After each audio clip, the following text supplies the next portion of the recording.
여러분, 어릴 적에 여러분 부모님한테 들었던 그 말 가운데 가장 무서운 말이 무엇이었습니까? 어떤 말이 가장 무서웠습니까? 밥 안 준다? 무서울까요? 아니면 이제 용돈 없다? 아니 맞는다? 뭐 여러 가지가 있는데 제가 생각해 볼 때는 집에서 나가 라는 게 가장 무서운 말이 아닌가 생각을 합니다.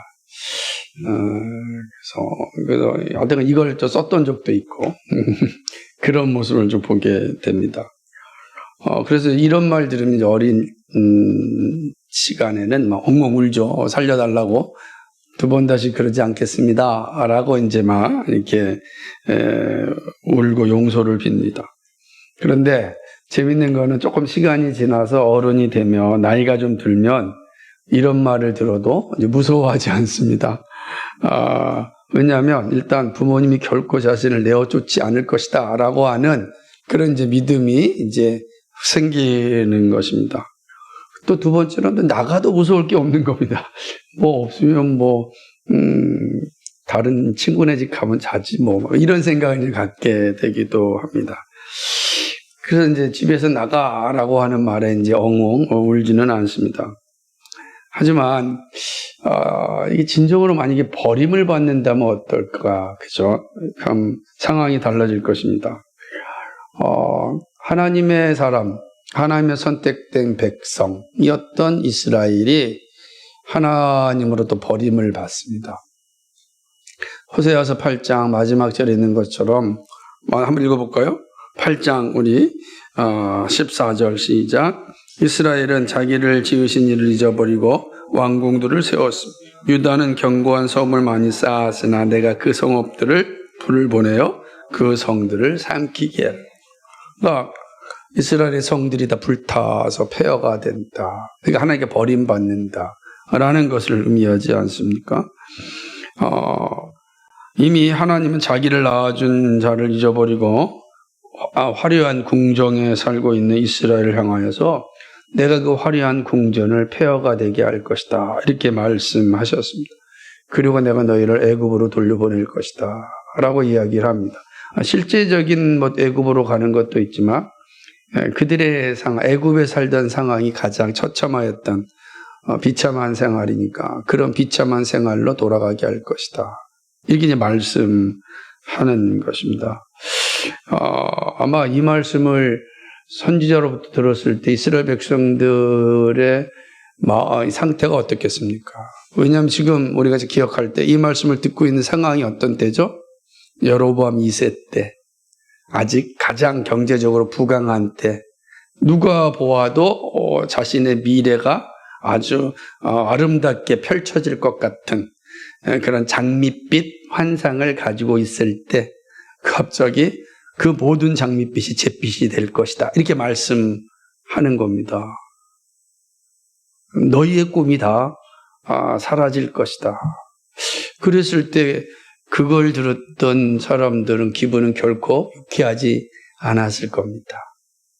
매우 기분 나쁘게 들렸을 것입니다. 선지자는 그러한 상황을 잘 알고 있음에도 불구하고 그들의 기분에 상관없이 하나님의 말씀을 전합니다.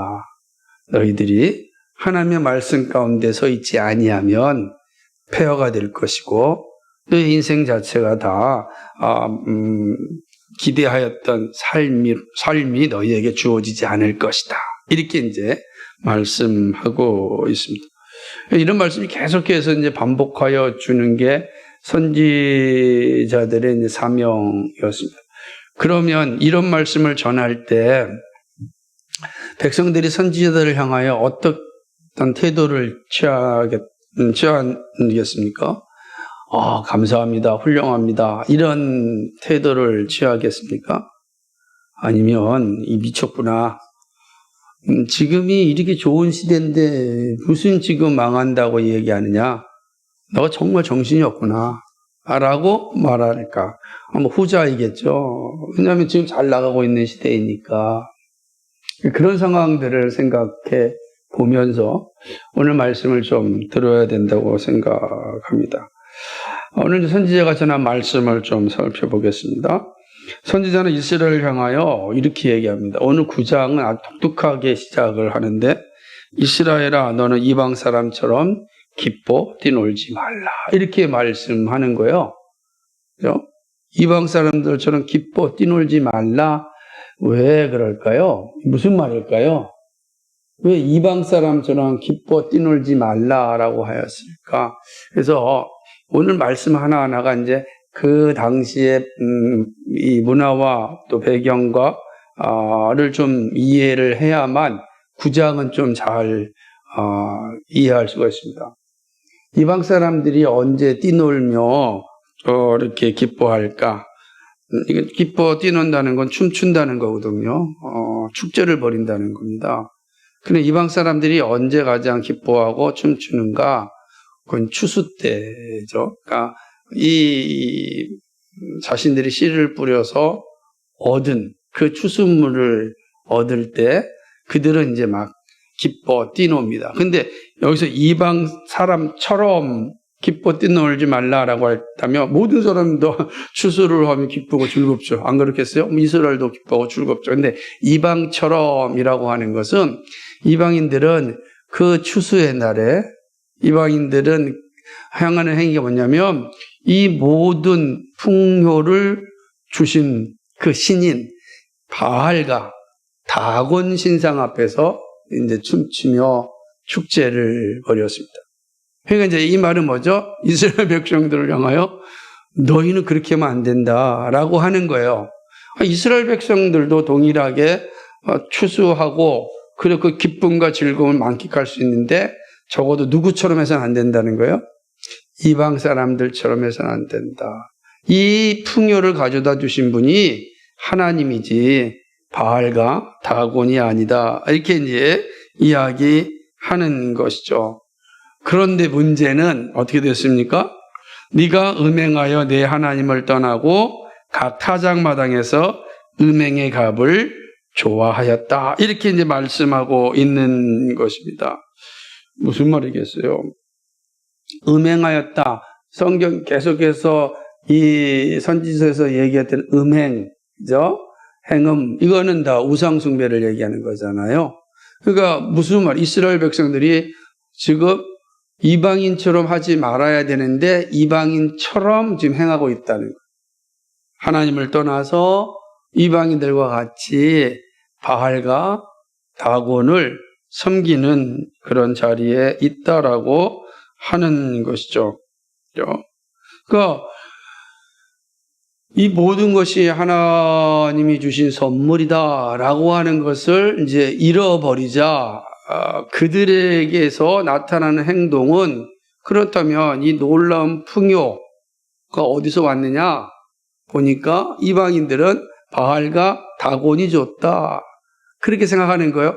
그 이스라엘 백성들도 하나님께서 받은 이 선물이라는 걸 잊어버리게 되면 어디로 가는 겁니까?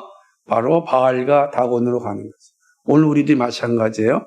우리가 나에게 주어진 삶의 풍요와 아름다움이 하나님께로부터 오지 않았다라고 생각하면 바로 우리는 우상으로 향하죠. 내 힘으로 했다든지 아니면 이제 우상을 향한 그런 자리로 가게 되는 것입니다. 이스라엘 모습이 그러다라고 하는 거죠. 문제는 2절 말씀처럼 타작마당이나 술툴이 그들을 기르지 못할 것이고 새 포도주도 떨어지게 될 것이다 라고 이야기합니다. 술툴과 새 포도주, 술틀, 새 포도주 다 뭘 상징하겠습니까? 풍성한 추수를 상징하는 겁니다. 그러니까 술툴이 풍성한 거죠. 그러니까 특별히 우리가 잘 아는 이스라엘의 가장 주 작물이 뭐예요? 포도주 아닙니까? 하얀 포도가 풍성하게 열렸다. 그 가장 축제의 날이 되는 것인데, 근데 오늘 말씀이 뭐라고 이야기하냐면은 타작마당이나 술툴이 그들을 기르지 못할 것이요 또 기르다라고 하는 것은 그들을 알지 못할 것이요. 이런 표현이 되는 것입니다. 새 포도주도 떨어질 것이다. 이렇게 이야기하는 것입니다. 무슨 말이냐면 그 풍성한 추수가 너희에게 슬픔의 날이 될 것이다. 라는 겁니다. 그러니까 이런 이제 이스라엘을 향하여서 하나님께서 하시는 말씀을 기억해야 됩니다. 음행한 이스라엘은 이제 이렇게 축제의 날이, 추수의 날이 슬픔의 날이 될 뿐만 아니라 3절의 말씀처럼 여호와의 땅에 거하지도 못합니다. 여호와의 땅, 가나안 땅이고 말이죠. 여호수아서 22장 19절에 있는 것처럼 내 소유다. 하나님이 그랬거든요. 가나안을 내 소유다 그랬어요. 그러니까 가나안 자체가 하나님의 땅이고 하나님의 집인데 거기에 거하지 못할 것이다 라고 이야기하는 것입니다. 그래서 말하기를 에브라임은 애굽으로 다시 가고 아수르에서 더러운 것을 먹을 것이다 이렇게 이야기를 합니다. 무슨 의미겠어요? 이미 앞서서 말씀드렸듯이 가장 처참한 상태로 떨어질 것이다 라는 것을 의미하는 것입니다. 그죠? 종되었던 그 비참한 상태로 떨어질 것이다. 자, 다시 한번 이 말씀을 생각할 때 이 말씀을 듣는 이 상황은 어떤 상태입니까? 가장 부강한 상태란 말이에요. 예? 경제적으로, 그다음에 군사적으로, 문화적으로 아주 부강한 상태예요. 그런데 이들이 이 모든 것이 누구로부터 왔다고 생각하지 않습니까? 하나님께로부터 왔다고 생각하지 않는 겁니다. 이런 상태에 있을 때 하나님 말씀하시는 겁니다. 너희가 다시 어떤 상태 될 것이다? 애굽으로 돌아갈 것이다. 종되었던 상태로 떨어질 것이다. 혹 일부는 실제로 애굽으로 흩어지게 되죠. 그리고 아수르에서 이야기하기를 뭐라고 말씀하고 있냐면은 더러운 것을 먹을 것이다 그랬습니다. 더러운 것이라는 게 어떤 의미겠어요? 왜 우리가 더러운 걸 먹습니까? 어떨 때 더러운 걸 먹습니까? 예. 땅에 떨어져 있는 것도 막 먹을 때는 어떨 때죠? 배고플 때겠죠. 그럼 언제 배고픈 겁니까? 먹을 것이 없을 때가 배고프죠? 그럼 어떤 상태가 먹을 것이 없는 겁니까? 아주 가난하고 힘든 상태, 모든 것이 다 파산된 상태를 의미하는 것이죠. 굶주림에 지쳐서 우는 겁니다.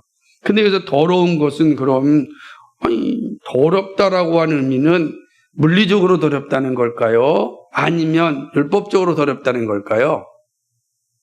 얘는 아수르에서 더러운 걸 먹는다니까 아수르에서 먹는다라고 하는 것은 이거는 굶주림의 상태에서 아수르에서 나오는 음식 가운데 율법적으로 부정하다라고 하는 것도 배고프니까 먹는 거예요.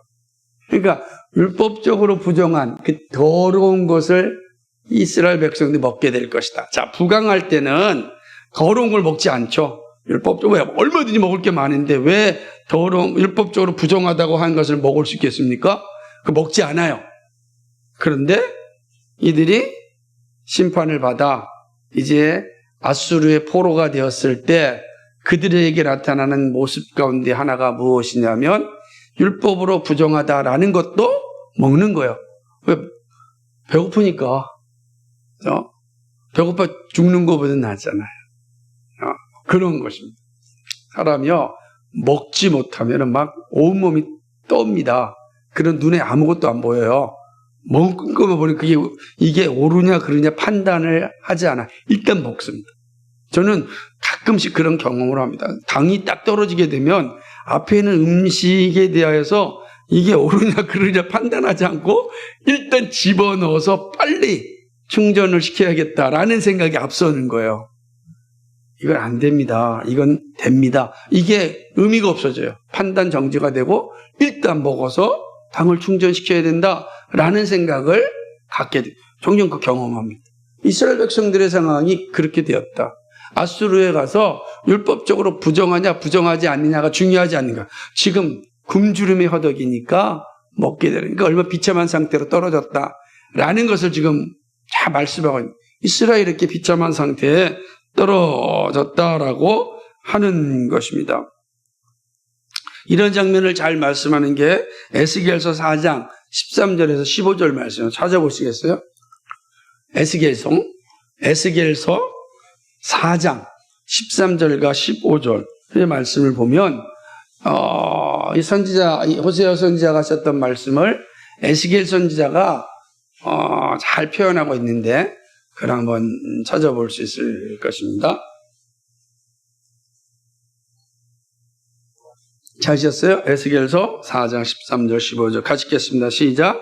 또 여호와께서 이르시되 내가 여러 나라들로 쫓아내어 흩어버릴 이스라엘 자손이 거기서 이같이 부정한 떡을 먹으리라 하시기로 내가 말하되 아하 주 여호와여 나는 영혼을 더럽힌 일이 없었나이다.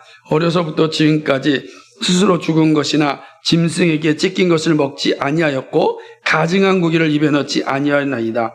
여호와께서 내게 이르시되 보라 새똥으로 인분을 대신하기를 허락하노니 너는 그것으로 떡을 구울지니라. 그러니까 여러 나라를 쫓아내어 흩어버릴 이스라엘 자손이 거기서 부정한 떡을 먹는다. 그러니까 맞아. 율법으로 율법이 정한 금지한 그 부정한 것들을 이제 먹는 상황을 보여주는 것입니다. 이것이 이방인과 같이 춤을 추는 이스라엘의 모습입니다. 그러니까 너는 이방인과 같이 춤을 추지 말아라. 이방인과 같이 춤을 추는 자는 이러한 자리에 이르게 될 것임을 말씀하는 거예요. 그러니까 하나님께로부터 왔음을 인정하지 않고 우상숭배의 자리에 떨어진 자들을 향하여 하나님 주신 아주 엄중한 심판의 메시지다라고 할 수가 있는 것입니다. 뿐만 아니라 이들은 하나님과의 영적인 교제도 끊어지게 됩니다. 당연하겠죠. 이 행음한 자들에게 나타나는 모습은 하나님과의 영적 교제가 단절되는 것입니다. 4절 말씀 보면은 여호와께 포도주를 부어드리지 못합니다. 4절 읽어볼까요? 시작. 그들은 여호와께 포도주를 부어드리지 못함. 여호와께서 기뻐하시는 바도 되지 못할 것이다. 그들의 제물은 애곡하는 자의 떡과 같아서 그것을 먹는 자는 더러워지나니 그들의 떡은 자기의 먹기에만 소용될 뿐이다. 아멘. 이 말은 무슨 말이냐면 이스라엘 백성들은 모든 제사, 특히 매일 드리는 이 상번제는 항상 전제로 뭘 드려야 되냐면 포도주를 다 모든 제사에 항상 드려야 됩니다. 그러니까 번제에는 반드시 뭐가 있습니까? 전제로서 포도주가 드려져야 되는 거예요. 근데 포도주가 드려지지 않는다라는 것은 번제가 온전하지 않다는 뜻이죠. 그러니까 하나님께 온전한 제사를 드리지 못한다는 거예요. 그런데 제사라고 하는 건 하나님과 만나는 자리잖아요. 이스라엘 백성들이 하나님과 소통하고 교제하는 영적인 그런 자리가 매일매일 제사를 드리는 자리란 말이죠. 근데 이 제사에 포도주가 드리지 못합니다. 전제가 빠졌다라는 것은 그 제사가 어떻다는 거예요? 흠이 있다는 거죠. 제사가 흠이 있는 거예요. 거룩하신 하나님 앞에 흠이 있는 제물을 드릴 때 하나님 받으십니까? 받지 않으신다 그랬잖아요. 그러니까 이들의 제사가 흠이 있는 제사가 되는 거예요. 그래 하나님과의 교제가 이루어지지 않는 그런 상황을 지금 보여주고 있다라고 할 수가 있는 것입니다. 뿐만 아니라 그럼 왜 이 포도주를 이들은 드릴 수가 없는가? 전제를 드릴 수가 없는가? 라고 하는 건 그들이 아수르의 포로가 되었기 때문에 아수르의 포로가 되어서 자기 땅에서 행하였던 모습을 아수르에서는 행할 수가 없습니다. 그러니까 철저하게 하나님과의 관계가 끊어졌다라고 하는 것이죠. 그러니까 여호와께서 기뻐하시는 바가 되지 못할 것이다. 더군다나 그들의 제물은 애곡하는 자의 떡과 같다. 그랬습니다. 이게 무슨 말이냐면은 애곡하는 자, 애곡한다는 것은 딱 떠오르지 않습니까? 이게 뭐 잔치집이 아니잖아요. 그죠? 결혼식장에 아니죠. 결혼식장에 애곡하지 않죠? 어디서 애곡합니까? 장례식장에, 초상집에서 애곡한단 말이에요. 그럼 이 떡은 뭐예요? 바로 애곡하는 자의 그 떡이라고 하는 거는 초상집의 떡이라는 거예요. 근데 초상집에서 먹는 음식은 흠이 있어서 하나님이 받으시는 제물이 될 수가 없어요. 그리고 하나님이 기뻐하시는 제물이 안 된다는 말이에요. 민수기서 19장 14절에 보면 장막에서 사람이 죽을 때의 법은 이러하니 누구든지 그 장막에 들어가는 자와 그 장막에 있는 자가 이래 동안 부정할 것이다. 부정하단 말이에요. 그러니까 애곡하는 자의 떡은 부정한 떡이 되는 거죠. 그죠? 그래서 신명기 26장 14절에 보면 내가 애곡하는 날에 이 성물을 먹지 아니하였고 부정한 몸으로 이를 떼어두지 아니하였고 죽은 자를 위하여 이를 쓰지 아니하였고 내 하나님 여호와의 말씀을 청종하여 주께서 내게 명령하신 대로 다 행하였사오니 아멘. 애곡하는 날에 거룩한 성물을 먹지 아니하였. 그러니까 이게 이제 마치 하나님께 드리는 제물이 어떤 거예요? 애곡하는 자의 떡과 같았습니다. 그걸 먹는 자는 더러워지는 것입니다. 그들의 떡은 자기의 먹기에만 소용될 뿐입니다. 자기 먹기만 되지만 이거 누구에게는 드려질 수가 없는 거예요? 하나님께는. 그러니까 하나님께는 그 모든 제물들이 올려가지 못하는 겁니다. 그러니까 자기만 먹는 거예요. 뭘 얘기하죠? 하나님과의 교제가 이루어지지 않는 거예요. 그냥 오로지 자기 배만 겨우 채우는 거죠. 그러니까 육적인 배만 채우는 거지 영적인 교제가 하나도 이루어지지 않는 겁니다. 이스라엘 점점점 영적으로 피폐해지는 그런 자들이죠. 그러니까 하나님과 아무 관계가 없는 상황이 되어지는 것입니다. 결국 이 모든 것이 나라가 망한 뒤에 나타나는 모습이죠. 아수르에서의 이스라엘 백성들의 모습은 이러한 슬픔으로 가득 차 있습니다. 그래서 5절에 보니까 너희는 명절날과 여호와의 절기의 날에 무엇을 하겠느냐? 라고 하는 거예요. 이렇게 질문을. 명절날과 여호와의 절기에 뭐 하겠니 너? 아무것도 할 수가 없다는 거죠. 여러분 우리가 보면은 설날이나 추석 같은 우리의 명절날 우리는 뭐 합니까? 기뻐하고 즐거워하고 행복을 누리는 거 아니겠어요? 그런데 아수르로 포로가 잡혀간 이스라엘은 그 명절날 그 절기가 이스라엘 백성들이 뭐가 됩니까? 슬픔의 날에는 아무것도 할 수 없으니까 하나님께 제사를 드려야 되는데 이방의 나라에서 어떻게 제사를 드려요? 예배를 드릴 수가 없는 겁니다.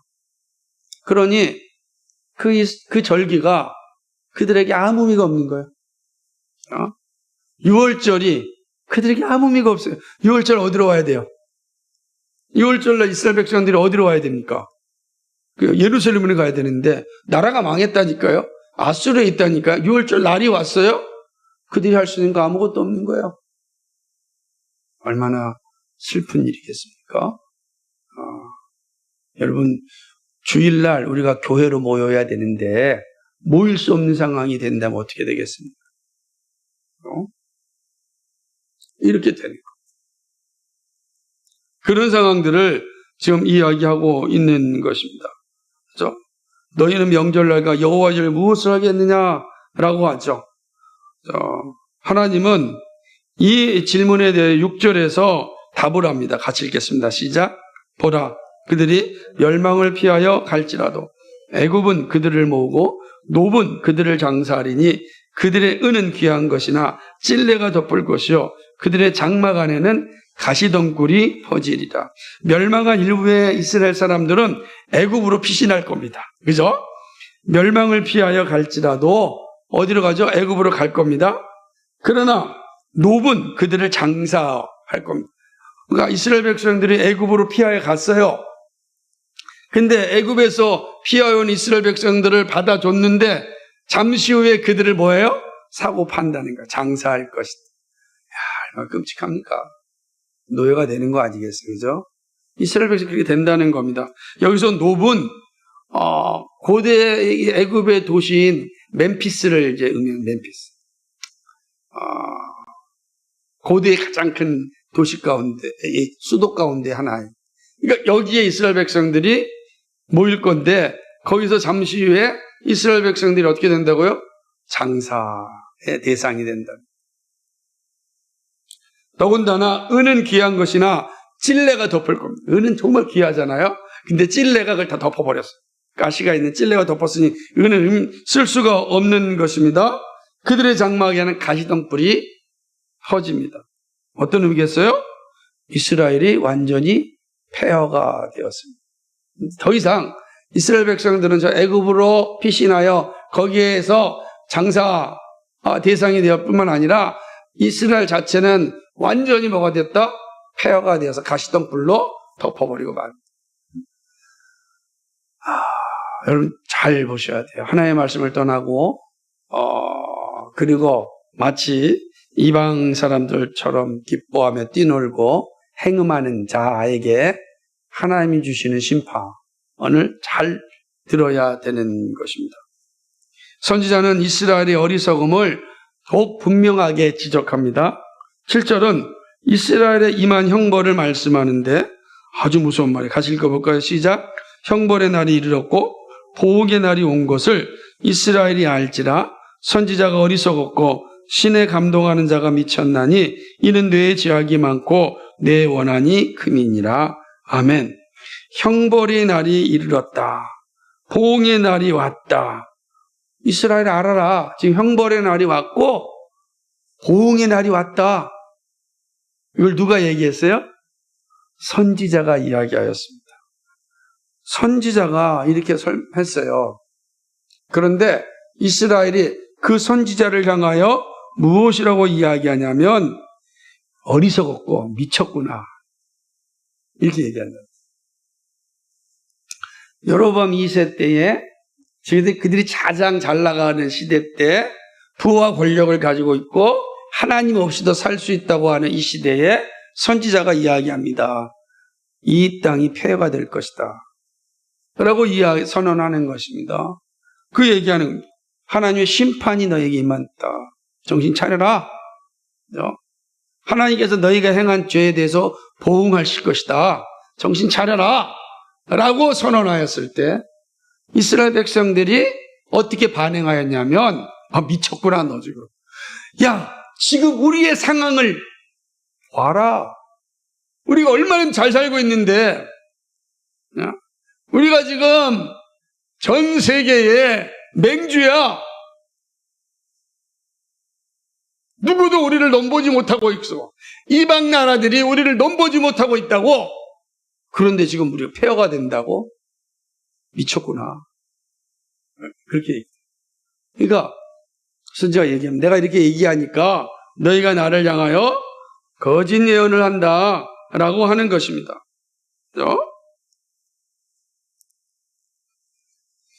사실상 예레미야 선지자를 향한 이스라엘 백성들의 모습을 보면 이 사실이 분명히 나타납니다. 물론 거짓 예언자도 있죠.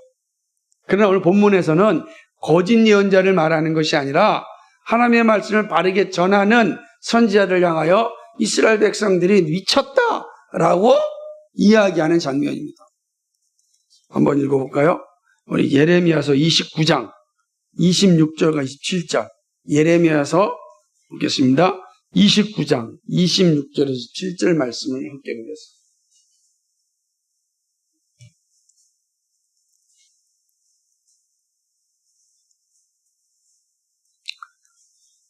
같이 읽습니다. 시작. 여호와께서 너를 제사장 여호야다를 대신하여 제사장을 삼아 여호와의 성전 감독자로 세우심은 모든 미친 자와 선지자 노릇을 하는 자들을 목에 씌우는 나무 꼬랑과 목에 씌우는 쇠고랑을 채우게 하심이오늘 이제 네가 어찌하여 너희 중에 선지자 노릇을 하는 아나돗 사람 예레미야를 책망하지 아니하느냐. 그러니까 여기서 보죠. 너희 중에 선지자 노릇하는 아나도 사람 예레미야, 이 사람이 뭐라는 거예요? 앞에 보게 되면 여기 있는 것처럼 제사장 여호야다를 향하여서 말하기를 뭡니까? 모든 미친 자와 선지자 노릇을 하는 자들을 목에 쓰는 나무꼬랑 채우라는 거예요. 그 누구죠? 예레미야. 예레미야가 이 말씀을 전하자 뭐라고 얘기하면 미쳤다라고 이야기합니다. 이스라엘 백성은 그랬습니다. 미쳤다 라고 하는 거예요. 그러니까 이들이 하나님의 말씀을 바르게 전하는 자들의 소리를 듣지 아니하는 것은 그들의 삶이 배불렀기 때문에 그런 거예요. 그들이 지금 배가 불렀단 말이에요. 그래서 자신의 눈에 보이는 삶이 화려하단 말이에요. 내일이 아주 장밋빛 같단 말이에요. 그런데 지금 야 망할 것이다 라고 이야기하였을 때 얼마나 우습겠어요. 우상들을 섬기면서도 잘 되고 있을 때 사람들은 신나는 겁니다. 그래서 악인들이 잘 될 때 무섭습니다. 그들은 마치 자신의 세상이 영원할 것처럼 행동하기 때문에 그렇습니다. 이스라엘 백성은 그런 상황이 있는 겁니다. 그들이 뭐라고 말씀하죠? 망할 것이다. 망할 것이다. 이거 말씀하고 있는 거예요. 그러니까 미쳤다라는 소리를 듣는 거죠. 그 선지자적 사명이라는 게 여기에 있습니다. 선지자 사명이라는 게 모두가 다 잘 될 것이다 라고 하는 상황 가운데 영적인 분별력을 증거하는 게 선지자죠. 오늘 한국교회가 이런 측면에서 우리의 삶에 편안하고 행복하고 우리를 위로해주는 설교를 해주십시오 라고 외치고 있습니다. 그러한 시대에 오늘 선지자와 같은 설교를 한다면 어떤 소리를 들을까요? 미쳤다. 이런 소리 듣지 않았겠습니까? 그런 모습이죠. 8절은요, 매우 어려운 말씀입니다. 왜냐하면 8절은 히브리어 자체를 어떻게 해석할 것이냐에 대해서 너무나 다양한 해석이 존재하더라고요. 영어 버전만 봐도 너무 다양한 해석 버전이 존재해요. 그러니까 우리나라 한글 번역본들도 다 달라요. 번역이 그만큼 쉽지 않은 내용을 가지고 있습니다. 저는 이 본문에 대해서 좀 직역으로 보는 거 좀 관점을 취하겠습니다. 영어 성경으로 보면 ESV 버전을 보고 한글 버전에는 바른 성경이 좀 더 오늘 우리가 읽는 이 개역 개정보다는 조금 더 본문의 의미를 명확하게 보여주고 있다 생각합니다. 그러니까 우리가 있는 이 8절 한번 읽어볼까요? 시작. 에브라임은 나의 하나님과 함께한 파수꾼이며 이렇게 돼 있잖아요. 근데 앞에서 지금 에브라임에 대해서 계속 비판하고 있는데 갑자기 에브라임은 나의 하나님과 함께 파수꾼이다 이렇게 말하면 뭔가 충돌이 일으키잖아요. 그 다음에 보면 선지자는 모든 길에 친 새 잡는 자의 금을 갖고 그러면 선지자가 올무가 됐다라고 하는 거잖아요. 그럼 이게 앞에서 지금 선지자에 대한 내용들과 충돌하는 내용인 거예요. 선지자가 이스라엘 백성들 넘어지게 하는 올무다? 그렇게 보면 안 되죠. 그래서 이제 영어 성경을 제가 말씀드릴 수는 없지만 바른 성경이 잘 번역했는데 바른 성경은 이렇게 합니다. 선지자는 나의 하나님과 더불어 에브라임의 파수꾼이나 그죠? 새 잡는 자의 그물이 그의 모든 길에 있고 그의 하나님의 집에 미움이 있다. 이렇게 바른 성경 번역했는데 이게 좀 더 직역적인 버전입니다. 이렇게 볼 때 하나님과 동행하는 예언자들이 파수꾼으로서 외치는 소리를 백성들이 듣지 않았고 예언자들이 가는 길에 그물을 넣고 함정에 빠뜨리는 모습을 말하고 있는 겁니다. 이 의미가 그렇다는 거예요. 그러니까 이게 결국은 뭐냐면 앞서 있는 것처럼 선지자들을 향하여 미쳤다 라고 하는 말의 연속으로 이 선지자들이 전하는 이 말씀에 이들은 거부하고 있는 거죠. 백성이 듣지 않고 오히려 예언자들이 가는 길에 함정을 파가지고 선지자들이 스스로 넘어지도록 하는 게 이스라엘 백성들의 모습이다 라고 하는 거예요. 이게 잘 한번 생각해 보세요. 하나님의 말씀을 전하는데 말씀을 듣지 않을 뿐만 아니라 그 말씀을 전하지 못하게 덫을 놓고 있는 그 모습이죠. 하나님의 말씀을 전하지 못하는 덫은 어떤 것일까요? 여러분 생각해요. 설교자가 바르게 말씀을 전하지 못하게 하는 덫이 있다면 어떤 것을 사용하시겠습니까?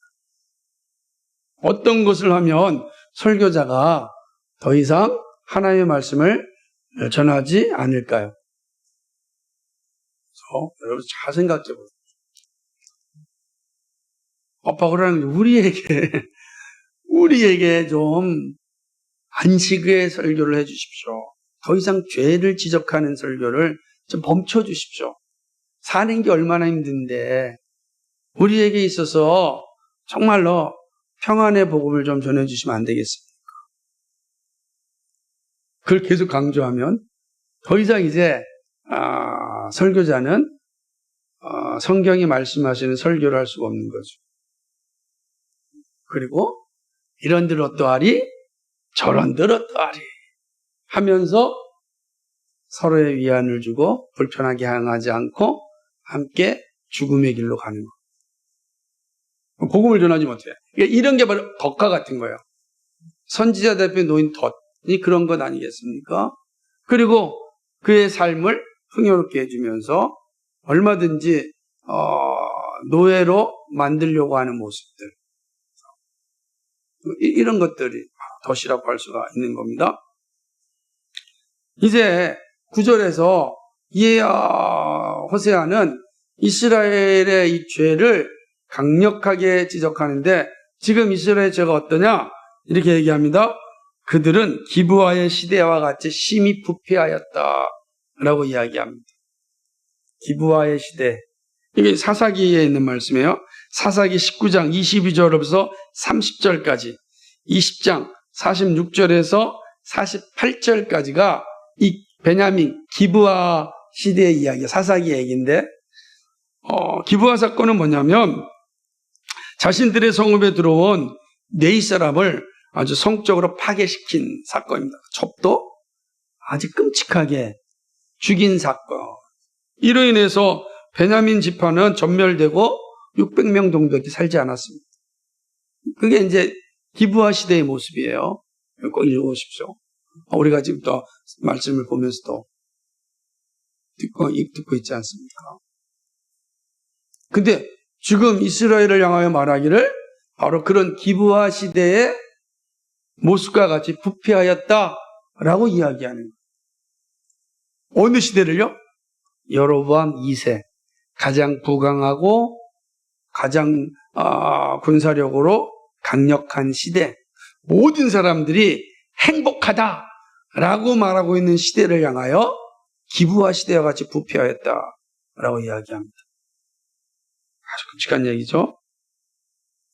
하나님은 이 기브아 시대를 이야기하면서 여호와께서 그 악을 기억하시고 그 죄를 벌하시리라 라고 말씀하였던 것처럼 지금 여로보암 2세 시대에 그 이스라엘 백성들의 죄를 하나님은 기억하시고 그 기브아 시대의 베냐민 지파를 심판하고 600명만 남겨주었듯이 이 이스라엘을 그렇게 심판하실 것이다 라고 이야기하는, 실제로 아수르에 의해서 이스라엘은 망하지 않습니까? 다 망한 거예요. 하나님이 말씀하신 것을 기억하시고 진행하신 겁니다.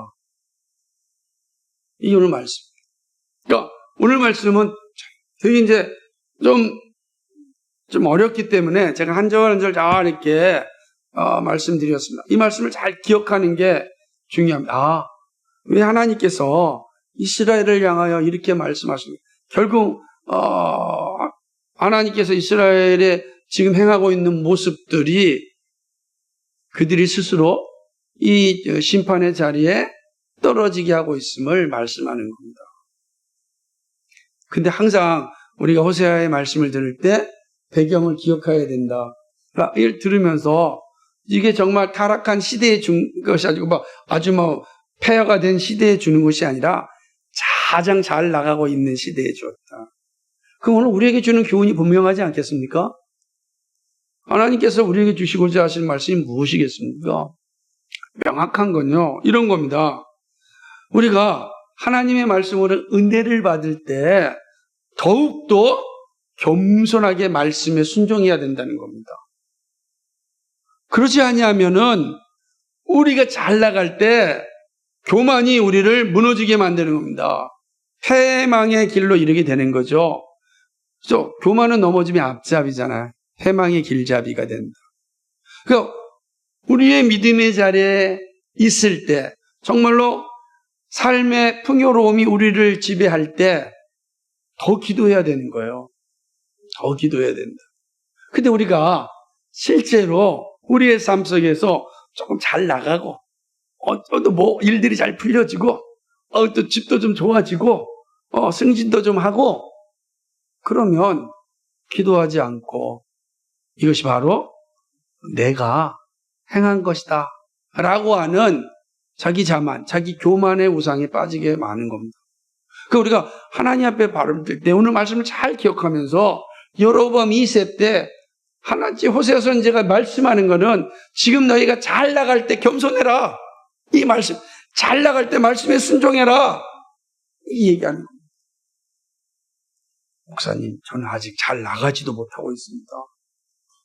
아직 밑바닥에 있습니다. 그런 사람은 겸손할 수밖에 없겠죠. 말씀하는 거예요. 근데 여러분이 잘 나가는 시간이 올 때 이 사실 잊지 말라는 겁니다. 남들과 비교할 때 조금 나은 삶이 주어질 때 겸손하라는 겁니다. 그러지 않으면 여러분의 삶 자체가 다 무너지고 맙니다. 이게 하나 심판의 자리에 이르게 된다. 그게 바로 오늘 말씀을 통해서 우리에게 주시는 매우 중요한 첫 번째 교훈입니다. 우리 주님은 항상 하나님과 본체시나 어떻게 됐어요? 그 영광을 버리시고 사람들과 같이 내려오셨다. 겸손의 자리로 내려오셨다. 항상 기억해야 돼. 주님은 항상 겸손하셨다. 모든 것을 다 휘두를 수 있지만 그렇게 하지 않으셨어요. 끝까지 하나님의 말씀에 순종하였습니다. 그러므로 나는 아버지께 주신 걸 나는 전하는 거다. 그럼 언제까지 순종하셨어요? 십자가에 죽기까지 순종하셨어요. 여러분 잘 생각해 보세요. 예수님은 호령할 수 있는 모든 기반을 다 가졌잖아요. 능력도 있죠. 사람들이 모였죠. 예루살렘 입성할 때 수없이 많은 사람들이 모이지 않았습니까? 호산나 다윗의 자손이요. 얼마나 대단합니까? 갈릴리부터 시작해서 수없이 많은 추종자들을 다 이끌고 왔습니다. 사람들이 예수님을 만나러 다 모였습니다. 근데 예수님은 어떻게 하셨습니까? 하나님의 말씀에 순종하였습니다. 보이는 것에 의하여 자신의 권력을 휘두르는 것이 아니라 십자가에 죽기까지 순종하셨습니다. 오늘 우리에게 말씀해 주는 동일합니다. 이스라엘은 그렇게 하지 않았어요. 여로보암 2세 때 그렇게 하지 않았어요. 그들이 가장 화려한 시대 때 하나님을 떠났습니다. 행음하였습니다. 사랑하는 여러분, 우리의 주어진 삶에서 하나님 앞에 겸손하고 주의 말씀을 순종하는 게 얼마나 중요한지를 잊지 마셔야 됩니다. 여러분이 여러분의 삶 속에서 잘 나간다, 성공했다, 사람들에게 막 칭찬받는다 할 때 겸손하십시오. 그리고 그때 하나님의 말씀을 늘 기억하셔야 됩니다. 말씀에 순종하는 것이 우리가 패망의 자리에 이르지 않는 길이다 라는 사실입니다. 두 번째는요, 되게 중요한 겁니다. 은혜의 방편이 막히면 반드시 부패하게 된다는 사실이에요. 이스라엘 백성들이 선지자의 말씀을 들었을 때 뭐라고 했어요? 미쳤다. 무슨 말이에요, 그는? 하나님의 말씀을 나 듣지 않겠다. 말씀을 다 튕겨버린 거죠? 나 말씀 듣지 않겠다. 근데 보세요. 하나님의 은혜가 오는 통로가 뭡니까? 말씀이란 말이에요. 우리의 하나님이 심겨진 신의식이 꽃을 피우는 건 말씀을 들을 때예요. 마찬가지로 구원받은 백성이 구원의 은혜를 날마다 누리는 것은 은혜의 방편이 있어야 되는 겁니다. 그 은혜의 방편을 늘 누려야 됩니다. 근데 그게 막히면 어떻게 되겠어요? 반드시 부패하게 됩니다. 은혜의 방편이 막히면 부패하게 되는데, 부패한다는 건 어떤 의미가 있겠는가? 그것은 하나님 없이도, 그리스도 없이도, 복음 없이도 살 수 있다. 기도 없이도, 말씀 없이도 살 수 있다라는 생각을 가지게 됩니다. 그럼요, 말씀 없고 기도 없다면 뭐가 남겠습니까? 자기밖에 남지 않은 거죠. 자기. 내 힘으로 살겠다는 것입니다. 여러분 오늘 기도하셨습니까? 오늘 말씀 앞에 여러분 자신 비춰보셨습니까? 여러분 어떠십니까? 여러분, 은혜의 방편이 막히면 반드시 타락합니다. 타락하면 끝나는 것이 아니라 하나님이 주시는 그 놀라운 선물을 받아 누리지 못하는 겁니다. 여로보암 2세 때 이스라엘 백성들의 은혜의 방편이 막혔습니다. 선지자들의 말씀에 대하여 그들은 어떻게 했습니까? 불순종하였습니다. 미쳤다 그랬습니다. 그러나 한번 생각해 보십시오. 요나가 니느웨로 갔습니다. 니느웨는 이방인 나라였습니다. 가서 니느웨가 하나님의 말씀을 선포하였으면 똑같이 이해했습니다. 하나님의 말씀을 듣지 않으면 망할 것이다. 니느웨가 폐허가 될 것이다. 그때 이방인 니느웨 사람들이 그 말씀을 듣고 왕으로부터 시작하여 순종하였고 회개하였습니다.